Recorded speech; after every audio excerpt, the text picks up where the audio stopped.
Welcome back to Fuller Speed Ahead. We pick back up with my father, Max Fuller, for part 4 of our conversation about his father, Clyde Fuller, and our family history in the trucking industry. Enjoy. I remember as a kid, again, I was born in 79, so I didn't live through the heydays of the deregulated 70s or even the days when I didn't know Clyde that well. Like I knew him, we didn't spend a ton of time around him as a kid, but he was always this big personality, bigger than life picture person. But I didn't know him that well. He wasn't a warm grandfather. He wasn't warm and fuzzy. No, he was a bit of he was kind of somewhat gruff and he scared people. Oh, his size, because you got this big old size dude, and his voice being very bold. I remember he was in his 300 something pounds. I mean, when I met him, he was not tall. I guess he was tall, but he was more big than he was tall, and he was intimidating. Intimidating presence. The older he got, the bigger he got. Yeah. And that. He used to smoke cigars, big old cigars. That was kind of his deal was he smoked cigars and he got these big, long, green Cuban cigars and he'd buy them by the case. And of course, he'd give them to people as, customers and people as he went around, but you would see him a lot with a big cigar in his mouth, which people kind of knew him. And he used to have a Lincoln, he loved Lincoln Town Cars. He loved Lincoln Town Cars, and that's... He'd take them off-road. Well, he would go off the road anytime he wanted to. You could see him up in a forest in his town car and using it kind of like a bulldozer to bulldoze down small trees. These things are all still. He didn't care. He didn't care, but and he'd go through a new car every year. And of course, part of the problem was that people didn't like taking his cars in on trade because of the stink from the cigars. Cigars, yeah. I remember being in his car as a young boy, and it just. So I always kept my car detailed and clean. And one day he came in and said, "I want you to drive his car for the next year." And this is a Lincoln Town car, and here I am in my early 20s driving a Lincoln Town car. Well, what it was, he wanted me detailing that car enough to get rid of the stink, so he could trade it. So he knew you'd take better care of it than he did. Well, I was detailing the cars like I did my own, so it's a good deal for me. But now you were working in the shop early on. One of the things that you were doing, equipment. I ran maintenance, and I also bought equipment. And you also worked. You were doing some maintenance. You're actually working on the trucks. How you learned them, right? Well, I actually started initially in the shop working on trucks, and that's how I was paying my way through college. And that's it ended up being a pretty good deal for me because I made enough to put myself through college, and then I had a little bit of money left over, and I learned a lot. You were, your parents had a tumultuous divorce, and I remember the story that you told was you didn't have much of a relationship with them during your younger years. So there's 3 or 4 years where I didn't even see him. Didn't get a Christmas present or postcard or anything from him. Not a phone call, nothing. No, because that's the bitter part of the divorce. Okay. And he just wanted nothing to do with the family at this point. Well, he basically divorced the family too. And you were in Chattanooga, your car broke down. Well, I had a car that was kind of pieced together, two total cars that... one piece at a time. Johnny Cash, one piece at a time. Well, it's actually two wrecks, and one of them was GTO. Your mother was quite poor from the divorce, and you were living with your mom. Right. Your dad is making money enough to enjoy a pretty elaborate lifestyle, but the money's gone to him. In many ways, he outfoxed your mom, and you guys are kind of really struggling. Right. You built a car. Well, taking a bunch of did you build it? Did you actually build it yourself? I didn't build the car, but it's 2 wrecks that basically the front of a GTO and the back of a Le Mans, which was the very same car, just different labels on it. GTO is a sporter version. Is that an old muscle car, right? Yeah. Yeah. And at the high school, they basically had a program to teach people how to be mechanics. And you could furnish the parts, and they would basically do the work for free. and it's how they train. Did you work in the shop? I didn't work in that. You just gave them a bunch of stuff and they built you a car. I knew what they were doing, and so we came up with the concept, and it worked. So that was my car. And did it look like one of these cars and you can tell it's bolted on? Was it painted all the same color? It was all painted same color. So it looked like a beautiful brand new car. Yeah, it did. It did. And like I said, I wanted a GTO front because that's a sporty part. I didn't get that. But I ended up with a Le Mans, and that was okay. Nice. Would it look like a car that just came off the assembly line? Yeah. Would no one would know that this was two cars put together. Right. Two different make and models. No, I had massive Bondo in one area though. but but unless you dug into it, you wouldn't know it.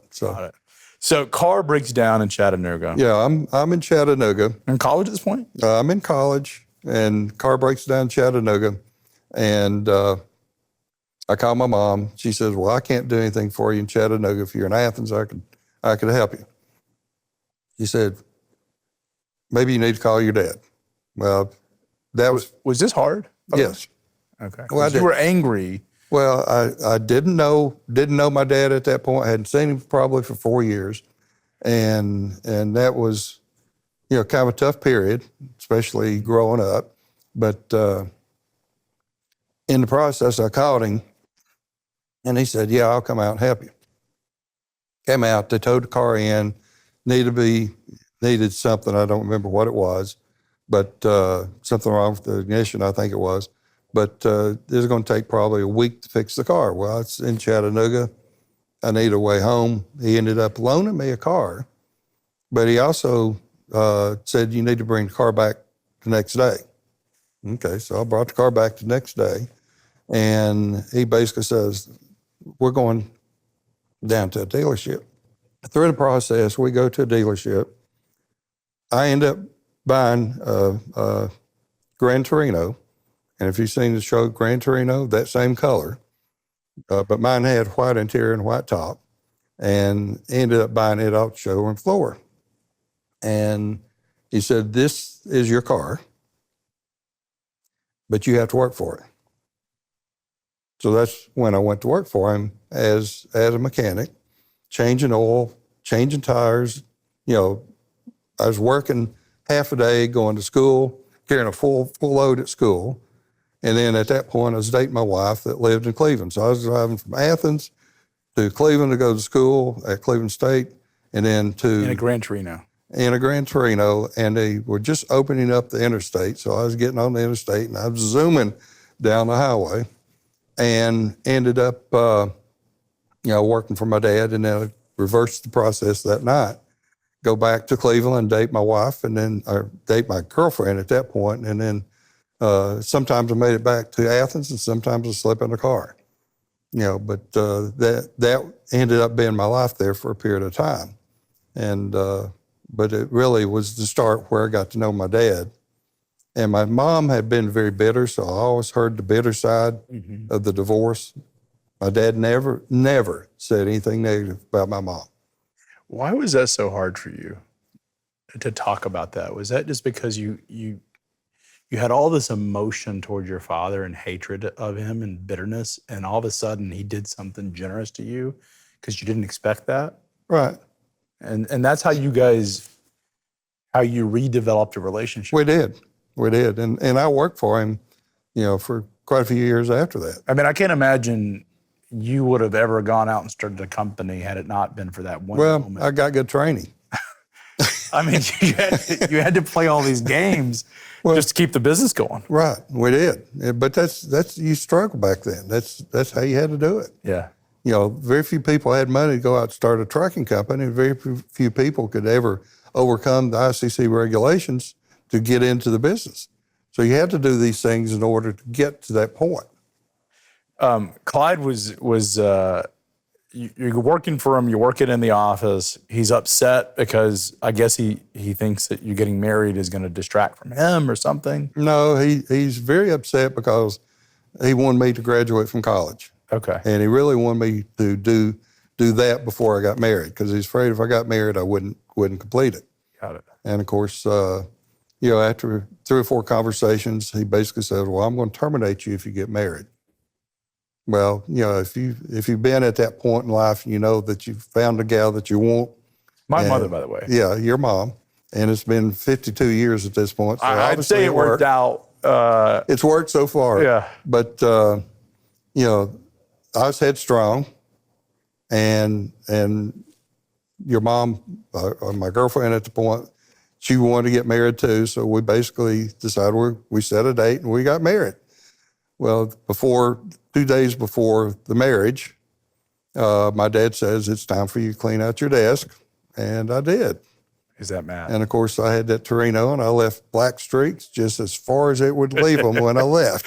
You're like, this is, got it. I'm out of here. Did he show up at the wedding? No. He was that bitter. Well, I don't think it was him being that bitter. He didn't want to be around my mom.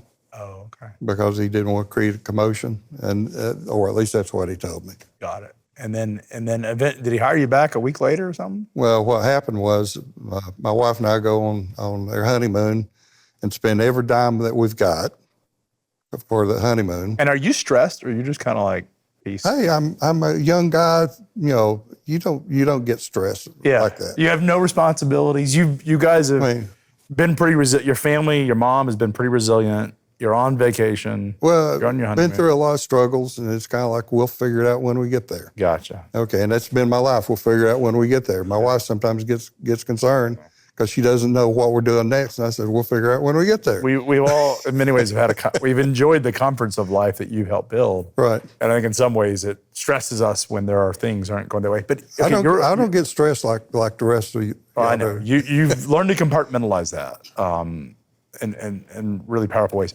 You're on your honeymoon. On a honeymoon.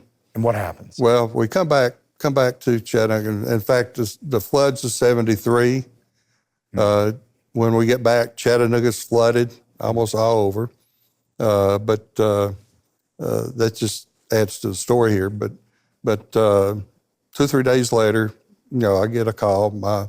My dad and the bookkeeper that worked for him, basically this is not the bookkeeper, they ended up married, but they want to go to a funeral. One of my dad's drivers had passed away, and he was close to him, so he wanted to go to the funeral, and so the bookkeeper wanted to go too, but they need somebody in the office.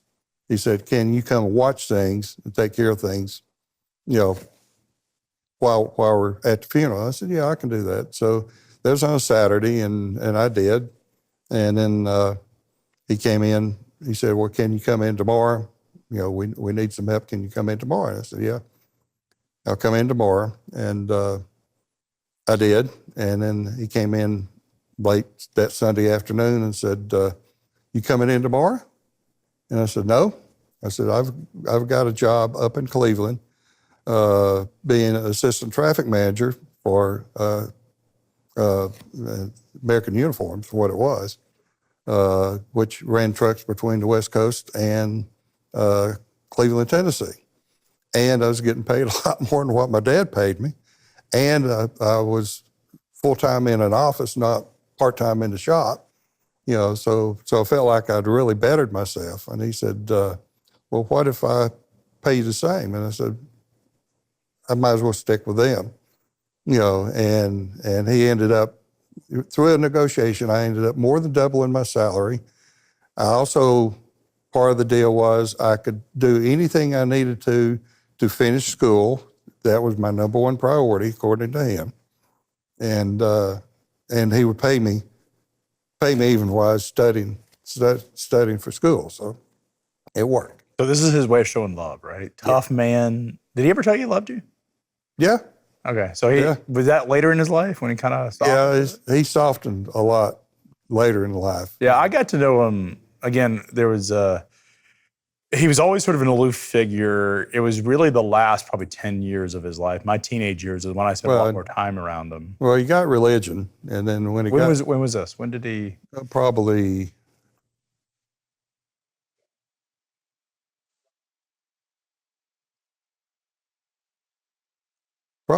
in the early 90s. Oh, wow. Okay. Yeah, he got religion, and because in the 80s, I remember him, at least his wife and that side of the family was very religious.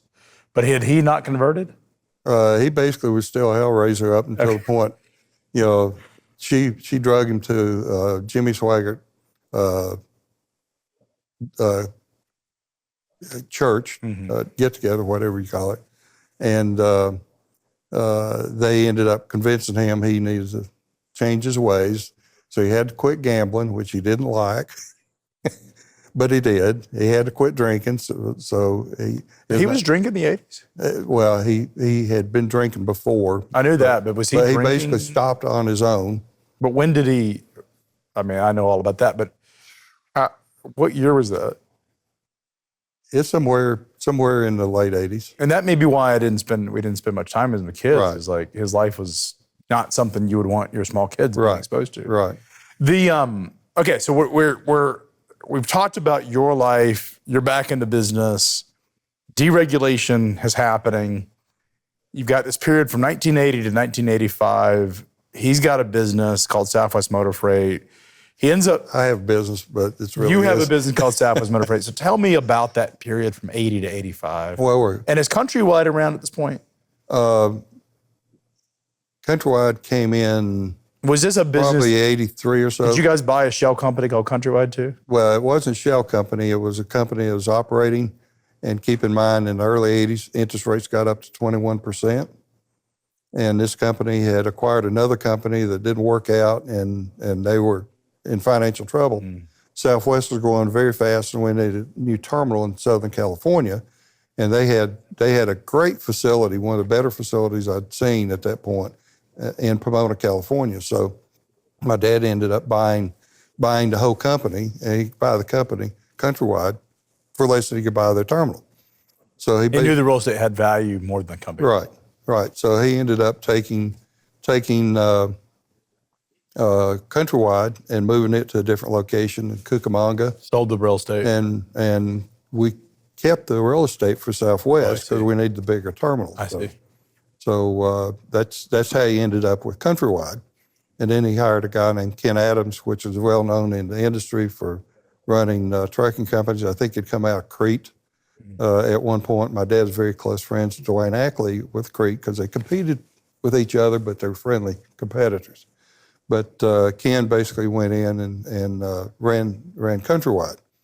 Okay, and then in 1984, my dad, actually in the early 80s, my dad gets involved in the gas and oil industry in Tennessee and Kentucky, and he's building this major pipeline to move natural gas from the wells into the utilities in that part of the country. And so he spent a lot of time doing that. Did he do really well in the oil and gas business? He did pretty good. He did pretty good. Not as good as trucking though, right? Well, trucking is where he really made his money. Okay. But he made money in that. He got involved in that, and he'd come in, and of course we were growing very fast, and he basically said, I don't need any more, don't hire any more drivers in California. He'd make broad statements like that. So, okay, we didn't hire any more drivers, we just hired owner-operators. And a few months later, he comes in, he finds out that we've hired a bunch of owner-operators out of Southern California. And he said, I thought I told you not to hire drivers. He said, drivers. And we needed the capacity because we had the freight base out there. And, that's where people are starting to recognize imports from China and stuff. Yeah. So this stuff is starting to really take off. And so where's Countrywide in this mix? Countrywide is another company hanging out here, But the owner-operators part of Countrywide or part of Southwest? At that point, no. So who are these owner-operators? Who do they work for? The owner-operators basically, Countrywide was becoming more of an owner-operator company. So you've got an owner-operator fleet, Countrywide and Southwest. We're running two companies here. Countrywide, how big do they get?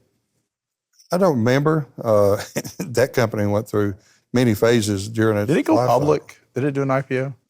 There's a story there. We'll get into it. So tell me about Countrywide. Did it have the owner-operator fleet? Where does the whole... Well, they basically grew the company because Ken had been at Crete, and it's basically an owner-operator company. Okay. So he was growing it as an owner-operator company, and Southwest is basically company-owned. So Got it. That's kind of the differential. I didn't get involved too much. Were they operating completely different sales teams? Was it just two separate companies? Two separate companies. So, and were they competing, or was it co-opetition? Like, They didn't really compete. Occasionally, if they need freight, we'd give them freight. is there any difference in the business models other than owner operator versus company? Most of the same. Okay, Yeah. got it. So running long haul I-40 freight out of California to the East Coast, and Southwest is doing the same, right? Right. Right.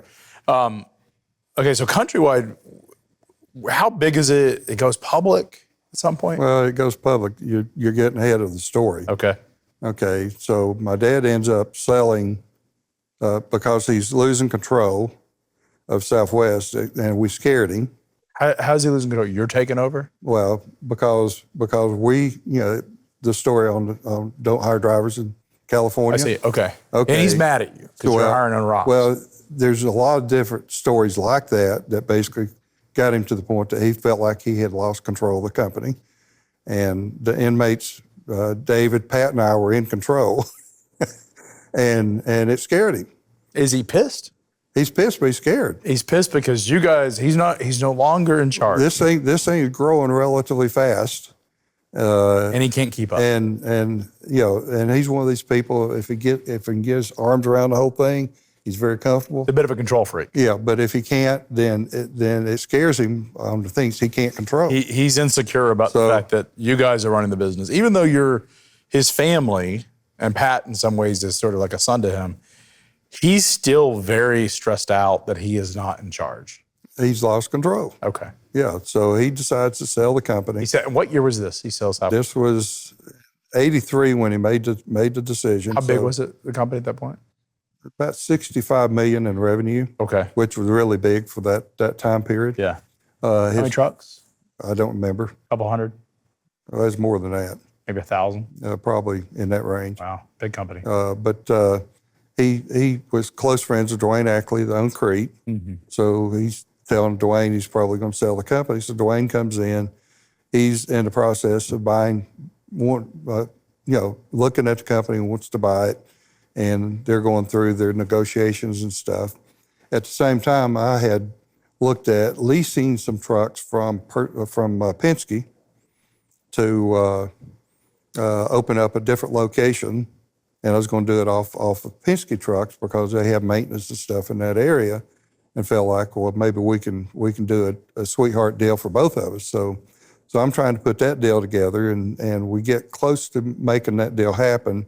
And I basically tell them, well, my dad's in the process of selling the company.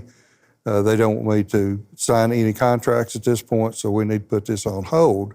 Well, that's when Penske finds out that the company's for sale. And he had just bought RCA, bought Hertz from RCA. Roger Penske. Okay.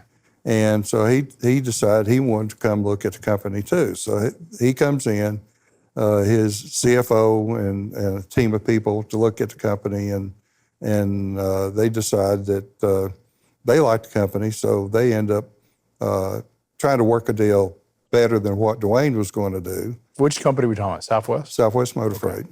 And at that point, we had merged Wilkerson and Chattanooga Leasing, all of it into Southwest. So it was really one company. And Penske, when they got to looking at it, they decided, yeah, we want to buy, but they had just bought Hertz from RCA, and they were concerned that RCA would get upset if they took on a lot of debt. So Roger basically decides, quote, not to do the deal, but his CFO decides to do the deal. So the CFO basically leaves Penske Corp. What's the CFO's name? Bill Thiel. Okay. Okay. Bill Thiel. Yeah, so he ends up putting together an investor group in New Jersey, and they come down and acquire the company. I had no idea the guy worked for Roger Penske. Yeah, that's where he came from. He'd worked for Citibank at one point, and then went over to Penske Corp, and then buying Southwest. But through the process, I sat through meetings where Theo would basically tell the bankers and people that Roger was in the wings. He just couldn't step in, that he bought the company to hold it for Penske when he's ready for it. And it's kind of a funny story, but And it was all a ruse. It wasn't true. I didn't know. I was sitting through You're those believing that meetings too. Roger's basically driving the bus. Yeah, and through the process, I had learned how Dwayne manages companies and manages people and his philosophies, and he was a very brilliant guy too. Well, I got to hear Penske's philosophy at the same time. So I was watching the Indy 500 races, and really getting deeply ingrained in the Penske mode of doing business, and then Theo ends up buying it. But then, like I said, sitting through meetings with banks where he's telling people that Penske's in the wings. And of course Roger at that point was very well known in the industry. Mm-hmm. So people were financing this CFO that really leveraged the company pretty hard. So he went out and bought it, borrows a bunch of money. Mm-hmm. Where are we at in terms of timeline? 1984? 1984. Okay, I'd say summer of 84 is when the deal was happening, or the deal was being agreed to. And then as we get into the fall, the company's going through its transition from one owner to another. And basically, Theo can't get financing because he doesn't own the company yet. And everybody knows the company's going to be sold. My dad didn't want to finance it since he's leaving. So there's equipment that's starting to show up. So David, Pat, and I form a leasing company called Lookout Leasing that basically takes on 25 trucks during that transition period, and we lease them back to Southwest. Okay, so you want to know where David's 25 trucks came from when he started Covenant? Lookout Leasing. It was Lookout Leasing. At the same time, we had bought, the three of us had bought trucks and put them in Countrywide as owner-operators to make money on the side. So we had 50 trucks there. Interesting. Okay, so you want to know where the 48 trucks for U.S. Xpress came from? Came from Countrywide. Came from the USA Leasing operation at Countrywide. Amazing. So, but and what's amazing about that is that U.S. Xpress became a 7,000 truck operator. It's at peak, and Covenant's got 3,000. We got up to 10,000 at one point with all the entities that we owned. Wow. Yeah. But that's later in the story. Yeah. So Bill Phil ends at some point running out of money. He's stretched. I guess interest rates are super high. He gets underwater. He goes and starts a Ponzi scheme, right? Well, Bill Phil runs many schemes. Okay. I worked for the guy for about 7 months, and the story basically goes like this: is that the banker. But we were bouncing checks at the bank, which we knew the company had a lot of money. Because, keep in mind, I'd kind of been involved in finance from day number one. So I knew that we had a lot of money and had a lot of equity in equipment and stuff. So and I'm jumping ahead of part of the story, but I'll finish this line, is that the bank was calling saying you're bouncing checks. Well, they ended up calling Pat one day. Usually got hold of Theo, and of course he basically would tell us the bank's making a lot of errors. And of course we dealt with the LaSalle Bank out of Chicago for many years at that point, and no problem. But when we're bouncing checks, he says bank's making mistakes, and we find out once the banker gets hold of Pat, the bank's not making mistakes. We don't have the money. So Phil has pulled out all the cash. So Theo has pulled a lot of cash out to New Jersey for he and his investors. And of course, he's taken his father-in-law to great places, very expensive places in New York for big parties for his birthday. And he bought a new house. And he's living off he bought his secretary in New Jersey a brand new car. And I mean, he's living high. And he's coming in 3 days a week. And of course, we're running the company for him. And all that's okay up until he starts lying to us. And then when he starts lying to us about, the cash position in the company, I have keys for everything in the building. So I decided I'm going to go down on a weekend and go through the records when nobody's there and figure out where the money's at. So I start following the paper trails of where the money's going, and it's constantly being moved. Big chunks of money are being moved to New Jersey. So he comes in on a Tuesday, and I've got Pat and David up to speed. And David had come to Pat and wanted the two of us terminate David because he felt like David wasn't pulling his weight. Bill Thiel did. And so David basically, we told him stay at home and let this thing kind of blow over. So he was at home, but Pat and I basically confronted Thiel with all the money that's being moved to New Jersey. And of course, he owned the company. He'd given us stock in the company to be executives and sign an employment contract. So we had 5-year employment contracts, and he basically said, once we confronted him, he basically said, it's my company. I'm going to do what I damn well want to do with it. And, we basically said, well, we don't want to be a part of this. Can we buy the company from you? And then he basically said, yeah, I'll sell it to you. So he doubled the price he just paid for the company that they'd already leveraged up and pillaged the cash out of. And obviously that wouldn't work. So we basically announced that we were leaving. So we basically disappeared. Mm. And that's where you guys went and started Covenant and then US. Well, there's more to the story. The web that we weave here is that in order to protect my dad and him selling the company, a lot of the equity was in equipment. So he had set up, as part of the deal to sell the company, a partnership, which I was the lead partner, had powers I've never seen in a partnership ever since. But nobody could sue me, nobody could even question me, but I was a general partner and I had all the say-so in this partnership to protect his equity and equipment because he knew that equipment over the next couple of years would be sold and there'd be equity in it, and that's part of how Thiel was paying for the company. So as we left, we basically were at a dilemma point. We could really take over most of Southwest because we owned equipment. I mean, almost all the equipment. So Thiel realized that we had power that he didn't want us to have. We were sitting there counting the money, thinking that we could each walk away with more than $100,000 each, and thought that was good money. Good money. And I mean, no, I'm sorry. We could walk away with several $1 million if we could pull this off. But we had a non-compete that said we couldn't haul freight.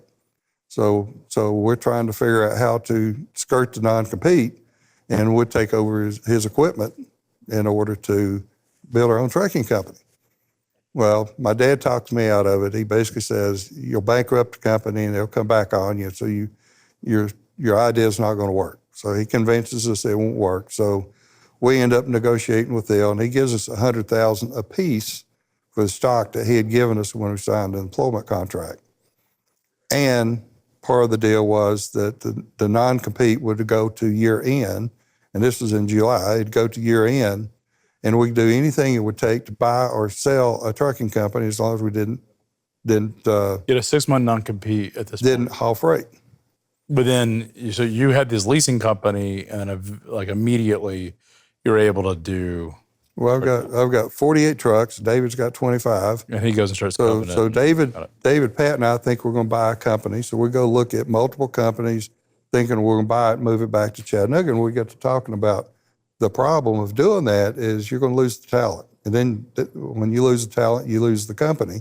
So that's kind of a crazy deal. Pay a premium to get something that you're not really going to get to experience. Yeah. So we decided to start a company. So we start the process in October to start a company, and we do. And this ends up being US Express. Through the process, David decides he doesn't want to be part of the group. He goes to my dad's farm. He spends a week. He's not part of the group, and of course, we're still running things on our side. And he decides that he's going to start his own company called Covenant Transport. And he takes my business plan and my financial pro formas that I did and gives to the banks. And of course, the banker figures out, because it's the very same thing, worded the same as ours. He calls and says, "Can he do this?" And I said, "Yeah, it's doable, very doable." And he says, "I'm going to finance both of you guys, and you both have the very same plan." I said, "Well, we both." Were you pissed?